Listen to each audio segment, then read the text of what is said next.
Welcome to శ్రీమాల kitchen. మీరు నా ఛానల్ని ఫస్ట్ టైం చూస్తున్నట్లయితే సబ్స్క్రైబ్ చేసుకోండి, బెల్ ఐకాన్ నొక్కండి. నేను పెట్టే వీడియోస్ మీకు నోటిఫికేషన్గా వస్తాయి. ఈరోజు డాబా స్టైల్ చికెన్ కర్రీ తయారు చేసుకుందాం. చాలా సింపుల్గా చేసుకోవచ్చు. ఇలా చేశారంటే ఒక్క ముక్క కూడా వదలకుండా తినేస్తారు. అది ఎలానో చూద్దాం. దానికి 1/2 కేజీ చికెన్ తీసుకొని శుభ్రంగా కడిగి పక్కన పెట్టుకున్నా.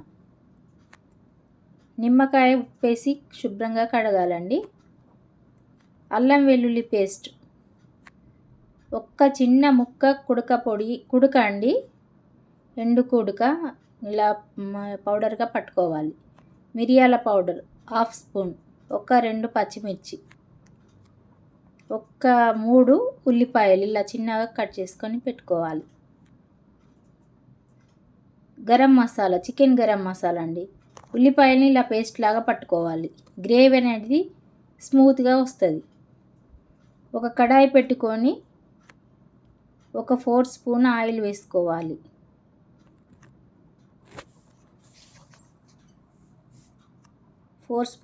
వేసి ఒక 5-6 రెబ్బలు కరివేపాకు వేసుకోవాలి. 2 యాలకులు, ఒక 2 లవంగాలు, ఒక చిన్న ముక్క సాజీరా అండి, ఒక 1/2 స్పూన్, ఒక బండ పువ్వు చిన్నది, దాల్చిన చెక్క చిన్న ముక్క, ఒక 2 పచ్చిమిర్చి. ఎక్కువ మసాలాలు ఏమి లేకుండా చేసుకుందామండి. ఇలా నూనెలో ఈ ఉల్లిపాయ పేస్ట్ అనేది వేపుకోవాలి. సగం స్పూను సాల్ట్ వేసుకోవాలి. సిమ్లోనే మంచిగా ఎర్రగా అయ్యే వరకు ఉల్లి పేస్టు వేగనివ్వాలి.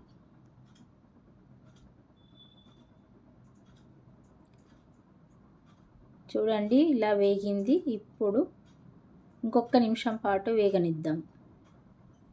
ఇలా చేశారంటే ఎంతో ఇష్టంగా తింటారండి. చికెన్ కర్రీ చాలా బాగుంటుందండి. ఇలా చేస్తే ఎక్కువ మసాలాలు ఏమి ఉండవు కాబట్టి చాలా బాగుంటుంది. చికెన్ ముక్కలు ఇలా వేసుకొని నూనెలో ఫ్రై చేసుకోవాలండి. చికెన్ ముక్కల్ని ఇలా వేసి అల్లం వెల్లుల్లి పేస్ట్ వేసి అంతా మిక్స్ చేయాలి. ఈ ముక్కలు అనేటివి నూనెల్ని మంచిగా వేగాలండి. ముక్క అనేది ఎంత నూనెలో మంచిగా వేగితే రుచి అనేది అంత మంచిగా వస్తుంది చికెన్ కర్రీ. ఇలా సిమ్లో ఒక నిమిషం పాటు ఉడకనిద్దాం. సిమ్లోనే పెట్టండి, వాటర్ అనేది వస్తుంది. చూడండి వాటర్ వచ్చింది. ఇప్పుడు ముక్క అనేది నూనెలో వేగుతుంది. ఇలా వస్తుంది.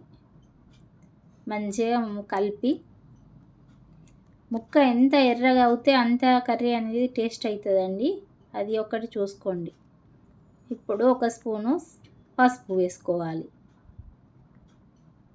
1 స్పూను ధనియాల పౌడర్ వేసి అంతా కలపాలి. ఎక్కువ మంట పెట్టద్దండి, సిమ్లోనే చేయాలి. వాటర్ వేసినప్పుడు ఎక్కువ మంట పెట్టుకోవాలి. ఇప్పుడు మాత్రం సిమ్లోనే మగ్గించాలి. ఒక 2 స్పూన్ల కారం వేసి అంతా కలపాలి. ముక్కకు అంతా పట్టేలా కలపాలి. ముందుగా పట్టిన కుడక పౌడర్ అండి.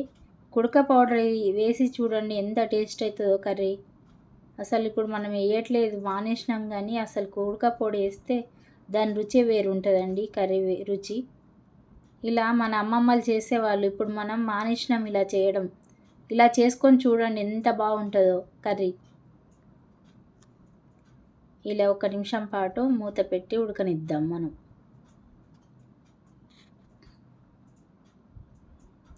మూత పెట్టి ఇందులో వాటర్ అండి, మనకి ఎంత అవసరమో అంత వాటర్ ఇందులో మూతలో పోసి పెట్టేవాళ్ళు.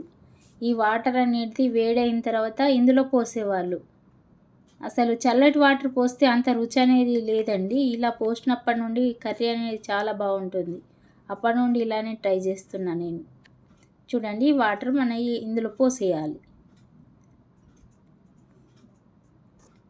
మనకి ఎంత అవసరమో అంత పైన పోసుకొని ఆ వాటర్ అనేటివి ఇందులో పోసి ఒక 5-10 నిమిషాలు మంచిగా సిమ్లో ఉడకనివ్వాలి. మూత పెట్టి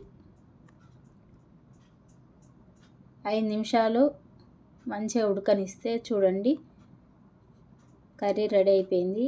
ముందుగా పెట్టుకున్న గరం మసాలా, చికెన్ గరం మసాలా అండి, మిరియాల పౌడర్ సగం స్పూన్ వరకు వేసినండి.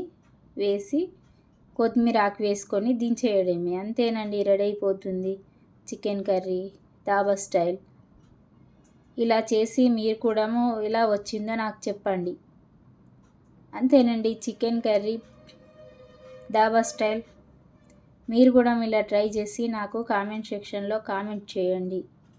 లైక్ చేయండి, షేర్ చేయండి, సబ్స్క్రైబ్ చేసుకోండి, బెల్ ఐకాన్ నొక్కండి.